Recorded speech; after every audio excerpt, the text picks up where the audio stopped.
Alright, welcome to Lecture 4, 1.4, Other Effective Sampling Methods. Right now there's a lot of rain where I'm recording, so hopefully that doesn't bother too much in the background. Alright, so, first objective is obtaining a stratified sample. So what is a stratified sample? Well, according to the definition, a stratified sample is obtained, so stratified sample, is obtained by separating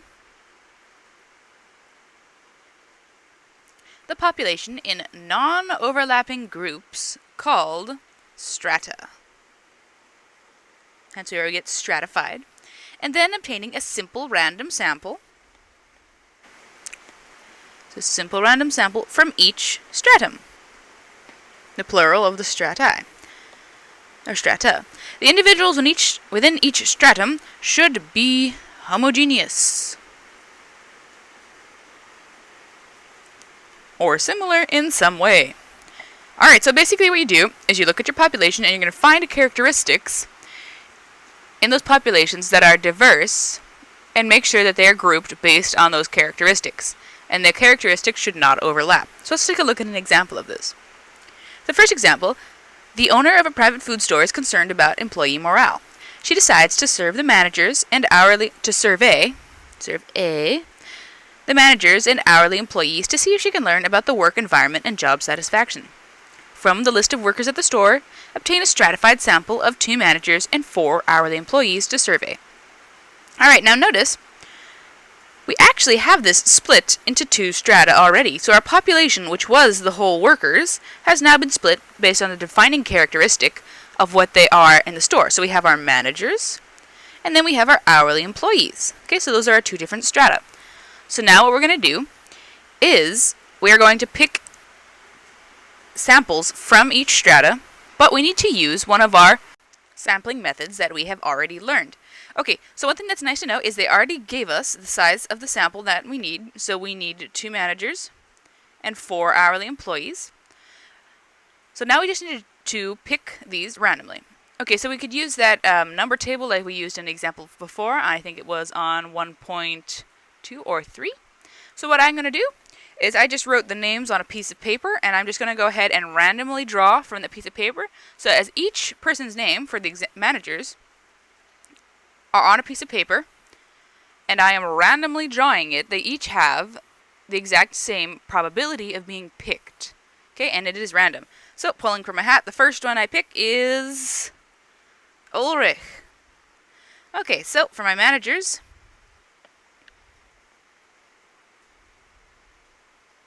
first one I get is Ulrich. I wonder if that's Russian or something. Alright, next one I pick, let's see. Cats. Okay, and we just needed 2 managers.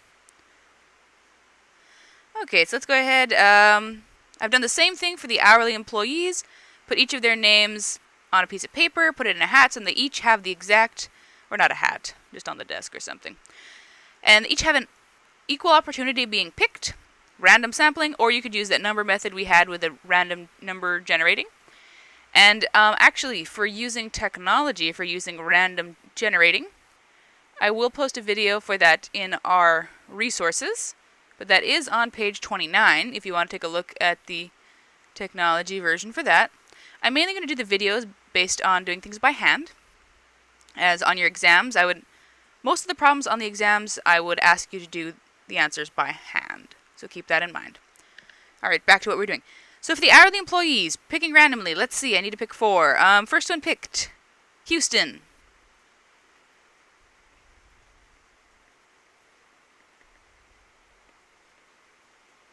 Ooh, hourly employees, Houston. Next one picked, Kemp. Oh, right next to each other. Next one, Bryant. And lastly, Musa. Ooh, look at that. There's Salazar Slytherin. Okay, so we have our 4 hourly employees. Now what I would like you to do is to go ahead and write the names on a piece of paper or use the number method and find your own example of a random sampling. Because this one, there are many different options for random sampling. So do your own example.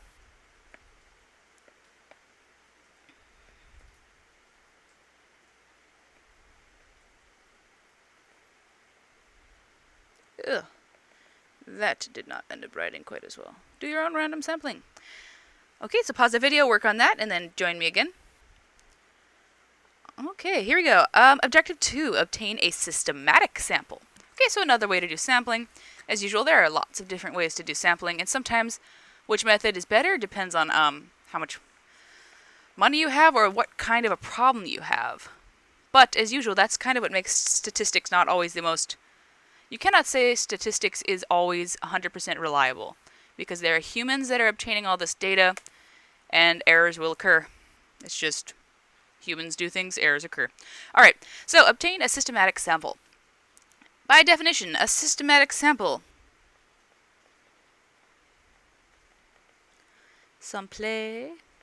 is obtained by selecting every kth individual from the population.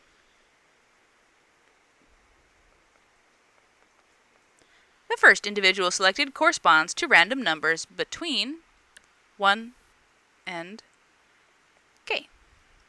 Okay, so the steps in systematic random sampling. First step. If possible, approximate the size of the population N. Remember which is capital N. As usual, please be aware of using capitals versus lower cases. Step 2. Determine the sample size desired.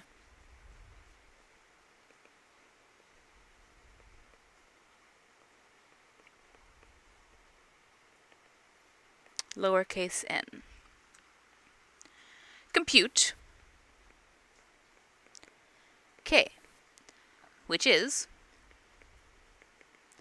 n divided by lowercase n. Round down to nearest integer. And 4. Randomly select a number between 1 and k.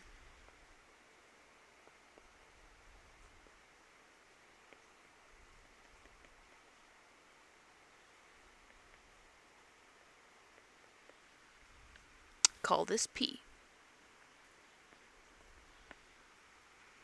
And then step 5, lastly, the sample will consist of the following individuals.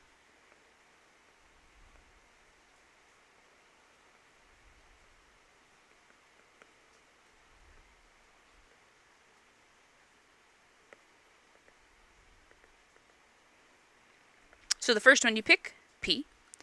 The next one you pick will be P plus your k value. The third number picked will be P plus 2 times your k value.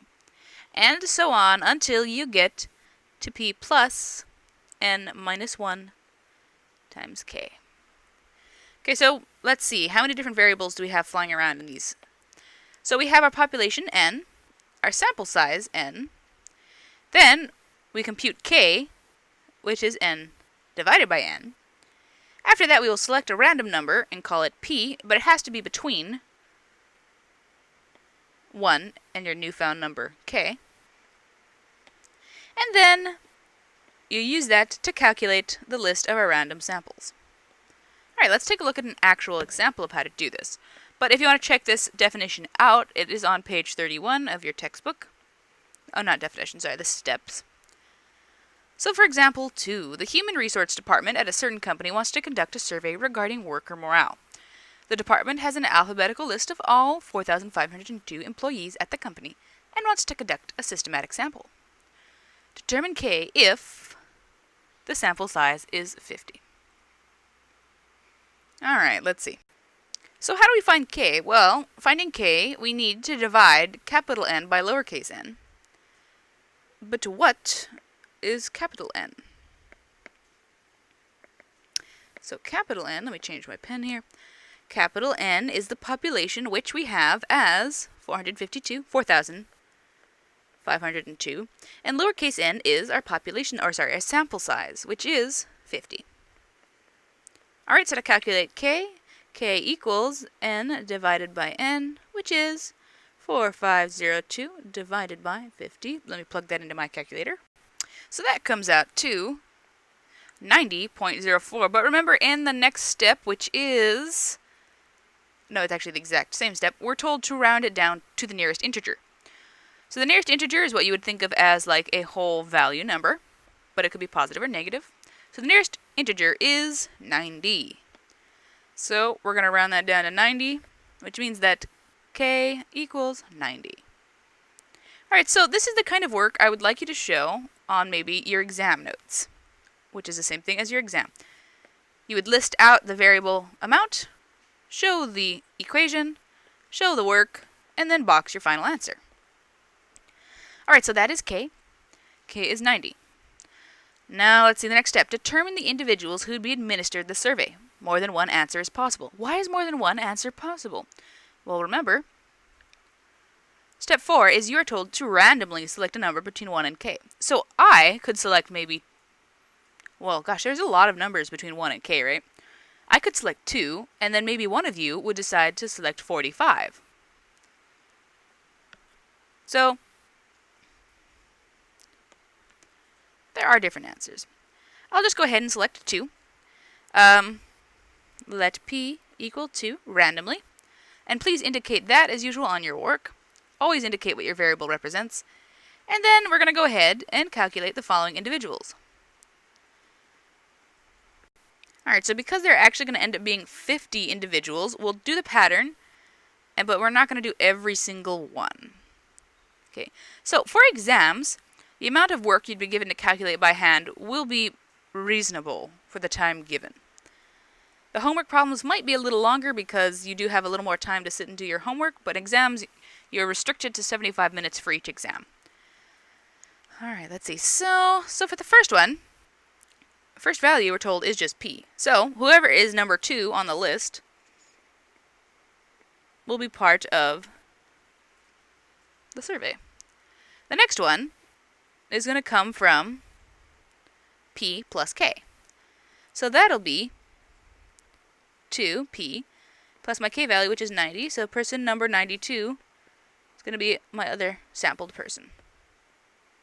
The next one is going to be 2 plus 2 times k. So that'll be, let's see, 90 times 2 is 180. 180 plus 2 is 182. And then, once again, our p-value plus. Now this time we're doing 3 times k. Okay. And then 3 times k, oh gosh, 3 times k. K is 90. Let me go ahead and plug that back in. 90. So 3 times 90 is going to be 270. 270 plus 2 is 272. Alright, and this is going to keep going on until we end up with 2 plus, the end of our pattern is n minus 1 times k. So what is n minus 1? Let's do it up here. N minus 1, is going to be 50. That looks like an 80. 50 minus 1, which is 49. So, lastly, we'll end up with 49 times k, which is 90, equals, and I have not the slightest clue on what that is. Let me go ahead and type that in. 49 times 90 is 4,410. 410 plus 2, 4,412. And that would be the last one. So notice the dot, dot, dot here. Those include all the other samples that I would have picked because I only showed, 1, 2, 3, 4, I only showed 5 of the ways we got, I only showed the ways we got 5 of the random numbers we would pull for this example. And remember, we have 50 that we'd have to show, or we'd have to find 50 random numbers and then look at the list. So because of that, there are so many, we're just going to show how to generate the random sort of sampling with just a few of the examples. Okay. Objective 3. Obtain a cluster sample. Alright, so the definition for a cluster sample is obtained by selecting all individuals within a randomly selected group or group of individuals. Page 31. Example 3. Sociologist wants to gather data regarding household income within the city of Boston. Suppose that there are 10,493 city blocks in Boston. Obtain a sample using cluster sampling. Alright, so this is one of the different methods we're looking at. So, what would be the approach? Well, what we could do is we could set up Boston so that each city block, so let's just say Boston has some nice roads, which we do not have in Kaneohe. Alright, got some nice straight roads. Actually, they don't really look that straight. Let's go ahead and pretend. Let's see if can I draw straight roads. So let's say these are roads. The highlights are roads. And these are cutting up everything into nice little city blocks. And I'll go ahead and put my little buildings. So here's one building, building, building, building, building. Oh, it looks like a waffle. Alright, it's harder to draw squares when you're trying to draw fast. Okay. So, we've got our red roads. This is a top view, so bird's eye view of a little mini square of Boston here. And each of these squares is a building. Alright, so we're going to set this up so that each block is a cluster. So here's a cluster, cluster, cluster, cluster, cluster. So once we've identified all of these, we would give them either a label or a name, probably a number. You would obtain a simple random sample from the blocks, and then survey all the households on the blocks you selected. So for example, either I did the number method, like we did in one of the previous videos, or you could do pulling out of a hat, if you just randomly dropped each number for the city on a piece of paper, put it in a hat, randomly drew because they each have the exact same probability of being picked. Go ahead, do that. So randomly pick, let's say this is one of the houses that I randomly pick, or simple random sampling. And then I randomly sample this one, and so on. We weren't told the sample size we want, but we're going to go ahead and just say that, let's say we had 3 for this, however many this was. So that would be our approach, to go ahead, split it up into little clusters. And then what would our solution be? Well, let's go ahead and give an actual problem to this. Suppose we have the 10,493 given above, and we want to number the blocks from 1 to 10,493. Okay, so obviously this drawing would go out to that direction. And then suppose we have enough time and money to survey 20 clusters. We want to survey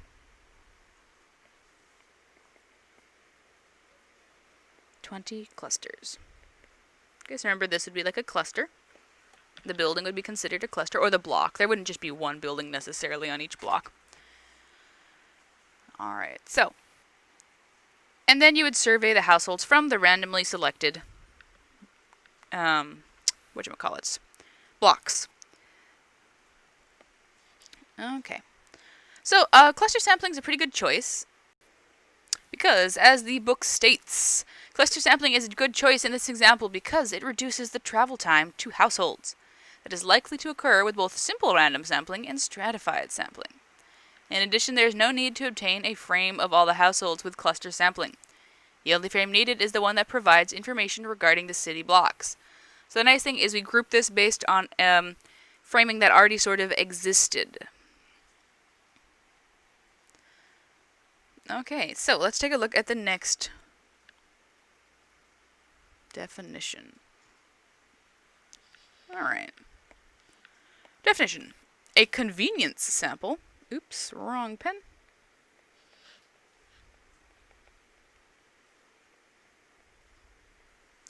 Is a sample in which the individuals are easily obtained and not based on randomness. Okay, so what are the downsides of convenience sampling? For example, 4. A television news show will present a story regarding a certain topic and ask its viewers to tell us what you think by completing a questionnaire online or phone in to get an opinion. Why would this method of sampling not be good? Alright, so let's think of, it seems like a pretty easy way to get opinions, right? You just ask people feel like it, they'll go ahead and answer. But the question is, how many people would take the time out of their day to go ahead and write a review? Well, the people who would... So who would take the time?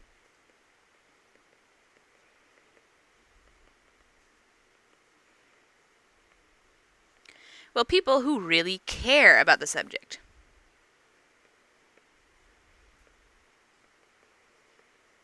So this would almost say they have a bias towards the subject. If you were trying to see if people felt better after drinking water, the only people who would answer this are people who have actually spent time trying to see if they care or if they feel good after drinking water. The normal population who hasn't really thought about it wouldn't really answer. So you wouldn't get an actually good view of what the entire population feels like after drinking water, for example. It's just a random example. Okay, so let's take a look at the next thing, multistage sampling. Alright, so in practice, most large-scale surveys obtain examples using a combination of the techniques that we mentioned above, or that was presented above. So this is called multistage sampling.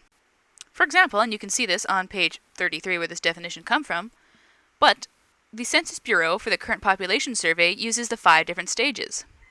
Stage 1, they use stratified sampling. Then stage 2, they use cluster. Stage 3, they use stratified again. And then stage 4, they use cluster. And for stage 5, they use systematic. Okay? And that is used by the Census Bureau for the current population survey. Okay, so let's take a look at all the different sampling methods we have looked at in this section. So the first one is simple random sampling. And how does this work? Well, what you do is you would have your population. And in your population, you might have different people.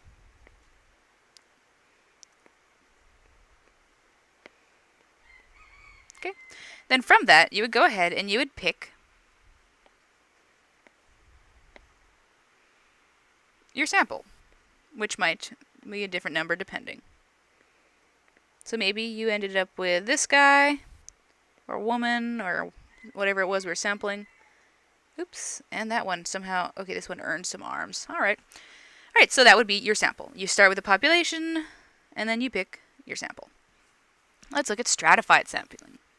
So for stratified sampling, you have your population once again.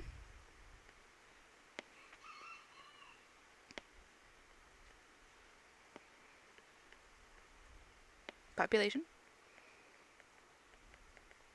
And from your population, you create strata based on different characteristics. Okay, so remember in our example, the strata was managers versus workers. So you would create strata. So maybe those guys are a strata, and maybe these ones are a strata. What other color is left? Red. Okay, so you did your whole population, then you have your strata, and then finally from your strata, you would go ahead and you would pick your sample. But remember, you would also have your 2 different samples from your 2 different strata.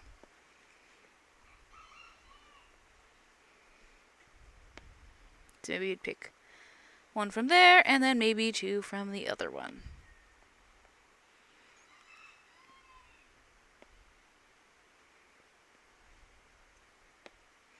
So from population, you go to, from population, you would go to create your strata, and then from your strata, you would go to create your sample.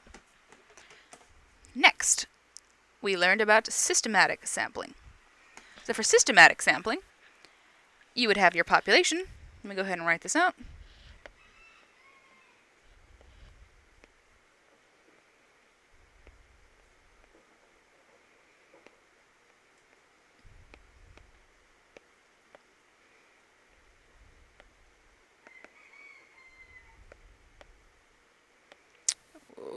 Pick another color. Too many colors to choose from. Not really. That looks too similar to the other two. Alright, so you would have these guys. You go ahead and you would number them out.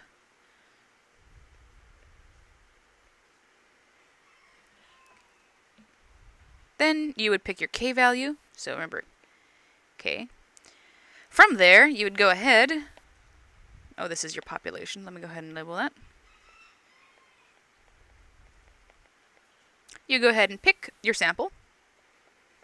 For example, maybe it was, maybe every fourth. Let's do it. Every second person. And the sample size, remember, you would have decided from, which would have helped you pick your K. So picking your sample size, we're doing every second person. And let's start at 2.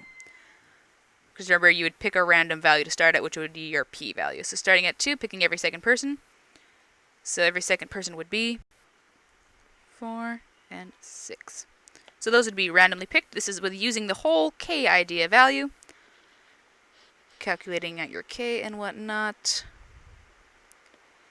Let me actually write that down as a reminder. This is using K equals N over N and picking random P to start.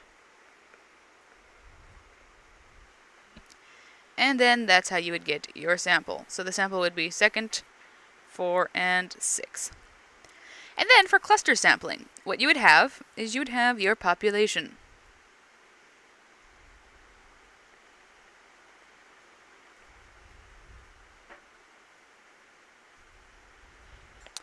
So let's say you would have these guys hanging out.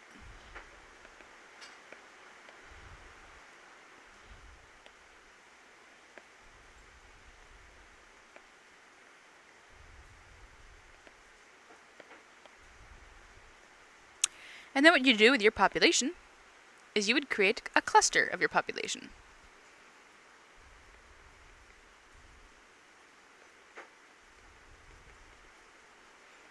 So let me go ahead and draw the same exact box. I gotta figure out how to copy paste on this. I'm drawing the exact same box. Let's see who is first. Got the red and blue and green and black and yellow and then pink. Alrighty, so let's go ahead and create those clusters. And this is like that building problem, or the blocks. Go ahead and separate this into my clustering. So whatever's in the clustering, I'm using people figures because a lot of times we're surveying people. Let's see. Okay, so we create our clusters. And then from this, you're going to randomly select. So wait, we go to population. And then from here, we do our randomly selected clusters. We go to our sample. So my randomly selected clusters, let's say we randomly selected these 2. Let's say maybe it was green and yellow. Okay, so those are the different types of methods that we have learned in this section for sampling. If you have any questions, please send me an email. Make sure to include the name of the course in the top. And then if you're sending me an actual problem, please include a picture of the problem. Or if you're linking it from MLS, MLS normally sends me the link of the problem with it.